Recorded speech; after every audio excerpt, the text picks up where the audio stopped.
Juan Gomez de Leaño papasok na sa Gilas pool para sa qualifiers kontra Guam at malaking bagay ito lalo na sa kakulangan ng pure pick and roll shot creators sa roster. Galing sa 32-point performance niya sa Converge, dala niya yung advanced ball screen reads, 3-level scoring at yung solid point of attack defense. Ang sistema ni coach team ay heavy on spacing at decision making mula sa guard spot, kaya mahalaga yung kakayahan ni Juan mag-breakdown ng switching schemes at mag-provide ng late clock offense. Dahil may visa issues yung ilang players, tumataas yung posibilidad na mapasama siya sa Final 12. Sa defensive side, ang value ni Juan ay nakikita sa kanyang lateral speed at ball pressure, ideal sa FIBA style na maraming sets initiated mula sa point guard. Sa international stage, mas malaki at mas physical ang guards, kaya mahalaga yung on-ball containment at ability niya to fight over screens. Dahil sa kakailanganing harapin sina Australia at New Zealand sa qualifier cycle, isang guard na may defensive consistency ang magiging premium para sa Gilas. Siya at si Quinton Milora-Brown ang bagong aaralin ang cone system.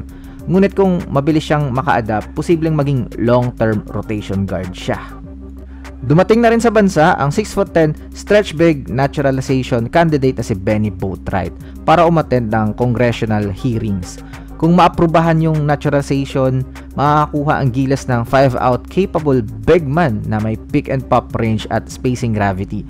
Bagay na nagpapalaki ng driving lanes para kina Thompson at malamang pati kay 1GDL siya yung mag-benefit dahil involving ang international game tungo sa mobile bigs at kayang pumesto sa perimeter. Swak si Boatwright sa modern system na gustong ipatupad ng Gilas Pilipinas.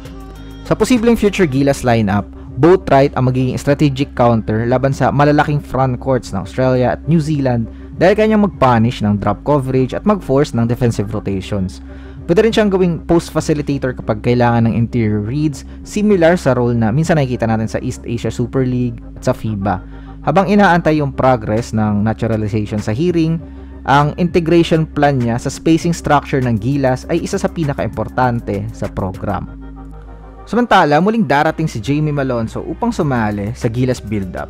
Kahit nagkaroon ng maiksing stint sa Japan B-League, hindi nabawasan yung value niya bilang elite transition finisher at switchable defender hanggang 4 position. Valuable pa rin naman yun yung kanyang pagiging 6'7" bilang 3 sa international stage. Need pa rin yung kanyang mga cuff sa off-ball, umatake sa baseline, at magbigay ng vertical spacing sa dunker spot. Isa rin siya sa original pool members Kaso sana trabaho lang, walang personalan sa kanyang B-League decision. So mag-focus muna tayo sa magiging build-up ng Gilas sa FIBA.